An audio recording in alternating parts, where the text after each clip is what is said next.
Shoots Angler Fly Shop in Maupin, Oregon. Today I'm going to tie for you a tube fly that I call the Bronco.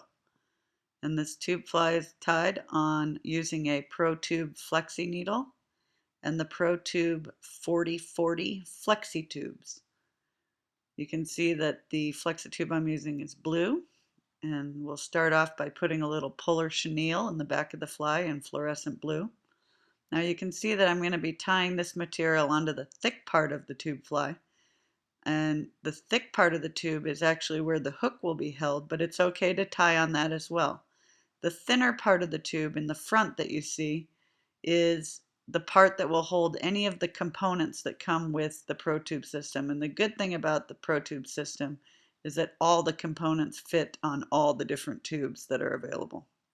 So here I am tying in some polar chenille, and as I do, I kind of comb it back with my fingers. When I get it all tied in, my thread's now going to be on the skinnier part of the tube, and I get that polar chenille all fluffed up, and that's going to prop up the next ingredient, which is golden pheasant tippet dyed orange. And I'm going to tie this golden pheasant tippet in by the tip, and once I get the tip tied in, I'm going to then fold the tip back and tie it down again, and then I'm going to cut it off. Now you will see that this type of feather is going to be used 4 times in this fly, and the first time I show it is here, and I'm going to do it in regular speed so that you can see how the fibers need to be pulled back.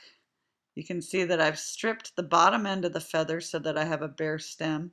And as I wrap this feather, I'm pulling the fibers back so that I get these stiff fibers to flow somewhat backwards. But the stiffness is what will help keep the shape of the fly in the current. It won't just get all skinny on us. So as I bring this stem around, you can see the bare stem that I've stripped. I'm going to just tie this stem off. Got to be a little careful here because I'm using 8/0 thread. It's okay to use 6, it's okay to use 3, but I like to keep the head of my fly unbulky.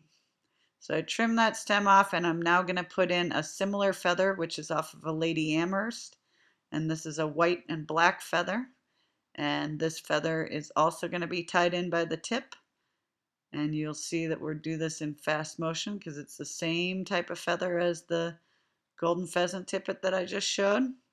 And I'm going to be tying those 2 feathers in a little bit later again, and that'll all be in fast motion. So once I get the feather tied in, I trim the stem, and I'm now going to put a little bit of crystal flash in on this fly. And I'm going to lay the crystal flash at the length I want on one side of the fly. I'm going to tie it down, and then I'm going to fold the rest of the crystal flash. I'm only using about 3 or 4 strands. I'm going to fold that back, and once I get that all tied in, the longer end here I'm just going to trim to make the crystal flash the same length on either side. Now this material that I'm going to tie in is ostrich, and these ostrich plumes are from Montana Fly Company. They're very, very fine, and I'm tying them in about 2 or 3 at a time, and I want them spaced out. I want these spaced out because that's what gives great action. If you tie in big clumps of ostrich, you don't get as lively an action. So you can see that I'm tying them in 1 or 2 at a time. Once I get them tied in here, I'm going to trim the stems. We'll do this in fast motion. Just trim those stems up.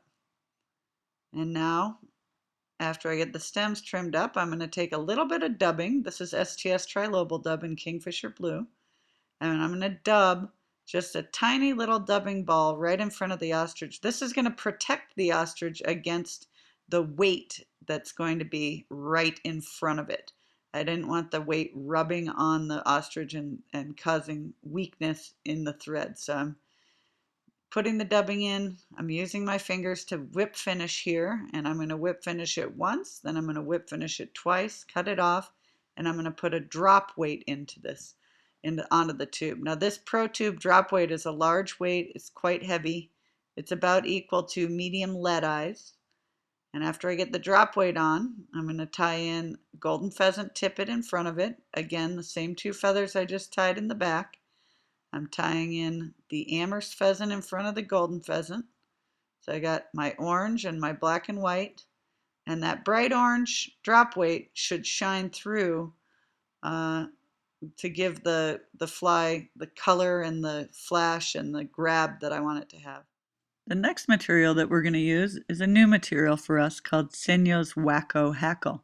When you buy this material, it comes in a cord, and that cord separates into multi-strands, which can be used as you would use rubber legs, or it can be used as you would use flash. You can tie this on like you tie in ostrich to give your fly a lot of wiggle and a lot of dancing in the water. It's new, but we like it so far, and we've used it in a few flies, and I wanted to use it here in the Bronco so that you could see it. When I trim it here, I'm trimming the different pieces at different lengths so they don't all clump together. And you can see that what was once a cord is now a lot of fine little pieces. The next material that I'm going to put in is Jumbo Guinea, which is dyed Kingfisher blue.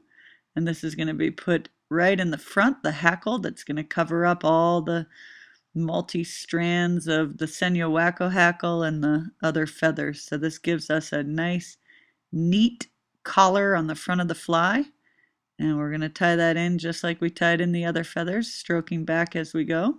Trim the stem there and whip finish. I'm going to whip finish again here in regular speed so you can see it. And after whip finishing, I'm going to put on the final piece of the tube fly components that I'm using today. And that final component is a medium-sized brass pro cone. And that pro cone happens to be black. You can see the brass on the inside and shiny black on the outside. We're going to put that on. I'm going to trim the back end here. This is the back end that will hold the hook.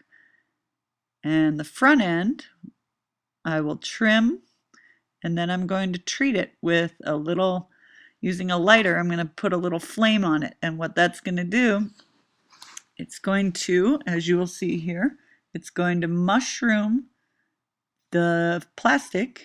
It'll melt it back, and that mushrooming of the plastic will permanently hold that small cone head on.